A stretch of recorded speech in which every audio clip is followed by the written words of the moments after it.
என்னை தேடும் இறைவனே, உம்மை நாடி வருகிறேன். என்னை தேடும் இறைவனே, உம்மை நாடி வருகிறேன். ஜூன் 2. இன்றைய தியானத்தின் தலைப்பு நித்திரை பண்ணின யோனா. நித்திரை பண்ணின யோனா. திருமறை பகுதி யோனா 1 அதிகாரம் வசனங்கள் 1 முதல் 5 முடிய. உன் தேவனை நோக்கி வேண்டிக்கொள். யோனா 1:6. கடலின் மேல் பெருங்காற்று, கப்பல் உடைகிறது, கொந்தளிப்பு உண்டாயிற்று.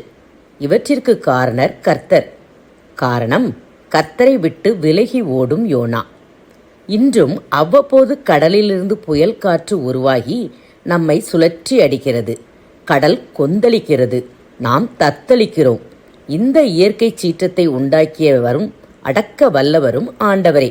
ஆனாலும் யோனாவைப் போல நாம் விலகி ஓடுகிறோமா என்று சிந்திப்பது அவசியம். அநேகர் தங்களுடைய வாழ்க்கையில் பெரும் புயல் போன்ற கஷ்டங்கள் வந்தவுடன் ஆண்டவரை விட்டு விலகி ஆலயத்திற்கு கூட போகாமல் தங்கள் பாரத்தை தாங்களே சுமக்கிறார்கள். கப்பற்காரர் பயப்படுகின்றனர். கப்பலில் உள்ளவர்கள் தன் தேவனை நோக்கி வேண்டுதல் செய்கின்றனர். கப்பலின் பாரத்தை குறைக்கும்படி சரக்குகளை கடலில் எறிகின்றனர். நாமும் கூட ஆபத்து வேளைகளில் நம் தேவனை நோக்கி வேண்டுதல் செய்வது மிக மிக அவசியம். நம் வாழ்வில் உள்ள பாவ பாரங்களை எறிந்து நம்மை சுத்திகரித்துக் கொள்வதும் அவசியம். ஆனால் யோனாவோ அயர்ந்து தூங்குகிறார். இது அவருடைய நிர்விசாரமான தன்மையை காட்டுகிறதல்லவா? கர்த்தரை மட்டுமல்ல, இவ்வுலகில் என்ன நடந்தாலும் அதை விட்டு விலகி வாழும் தன்னலமான மனம் மரத்து போன நிலை. இது தவறான தேவன் விரும்பாத நிலை. மாலுமி மிகுந்த அக்கறையோடு யோனாவை எழுப்பி உன் தேவனை நோக்கி வேண்டிக்கொள் என்று ஜெபிக்க தூண்டுகிறார். ஒருவேளை நாம் அழிந்து போகாதபடிக்கு சுவாமி காப்பாற்றக்கூடும் என்று நம்புகிறார். இது நமக்கும் வேண்டும்.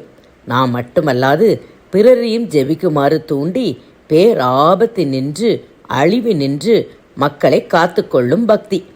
இந்த ஆபத்துக்கு யார் காரணம் என்று சீட்டு போட்டு பார்த்தபோது சீட்டு யோனாவின் பேரில் விழுந்தது. அப்போது யோனாவிடம் பல கேள்விகளை கேட்டு காரணத்தை அறிய முற்படுகிறார்கள். யோனாவின் பதில் நம்மை சிந்திக்க வைக்கிறது, பயப்படச் செய்கிறது. நான் சமுத்திரத்தையும் பூமியையும் உண்டாக்கின கர்த்தரிடத்தில் பயபக்தியுள்ளவன், ஆனால் அந்த கர்த்தருடைய சமூகத்தினின்று ஓடி போகிறவன் என்கிறார். பயபக்தி உள்ளவர்கள் விலகி ஓடலாமா? அவர் விடுவாரா? நம் செயல்கள் நம் பக்தியை வெளிப்படுத்துனவனாய் இருக்க வேண்டும். நம் செயல்கள் நம் பக்தியை வெளிப்படுத்துவனவனாய் இருக்க வேண்டும். ஜபம். உம்முடைய ஆவிக்கு மறைவாக நான் எங்கும் போக முடியாது. உம்முடைய சமூகத்தை விட்டு எங்கும் ஓட முடியாது என்பதை உணர்கிறேன். என்னை ஏற்றுக்கொள்ளும். அப்பா பிதாவே, என்னை ஆண்டு கொள்ளும். உம் சித்தம் செய்வேன். உமக்காக வாழுவேன். ஆமேன்.